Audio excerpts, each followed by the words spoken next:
Hi, I'm Katie and I'm so excited because today I'm making a Christmas cake, which happens to be my favorite holiday in the universe. But you can see I started out I did a fondant layer on top of my cake. This is just a carrot cake with cream cheese frosting, but you can do any type of cake you like, whether it's a fruit cake, spice cake, anything Christmassy. A nice layer of fondant over so you have a clean surface to work off of. And I just took green, white, and red buttercream, and all I did was cut a little tip off of my disposable piping bag. And I'm just going around and alternating and just pulling towards myself. I'm just pushing and pulling a little bit towards me and making a big mess. But just alternating green, white, and red. Or you could do any colors you like. You could do the same design for a Hanukkah cake with blue and white. Would be really nice. But just making a little border, a little edge. So now, I'm going to come in and make a ribbon. Move these over. Whenever you're working with fondant, it's important that your surface get really clean. So here I have a little green, but that's okay because I'm going to be rolling out green.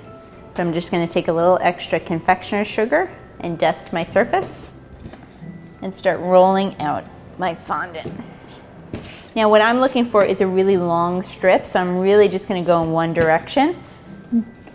Even though I'm going in one direction, I'm constantly going to be moving my fondant so that it won't stick to my surface.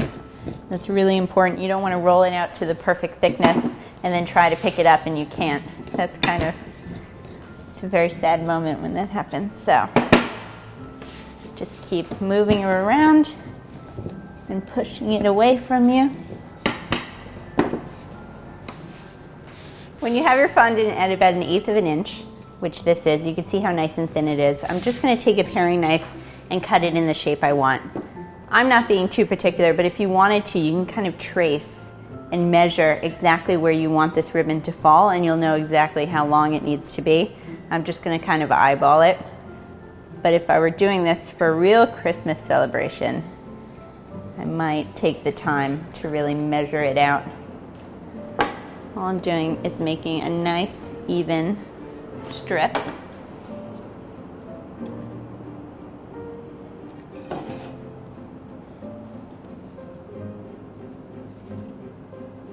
And you can see I'm just going all the way down, making like a big snake. And if I need to trim it even shorter later, I can definitely do that. But all of this leftover, you could either do another ribbon if you wanted to. You could have two going around, or just knead it back together and wrap it up. And it's good to use next time, you know, to throw it away.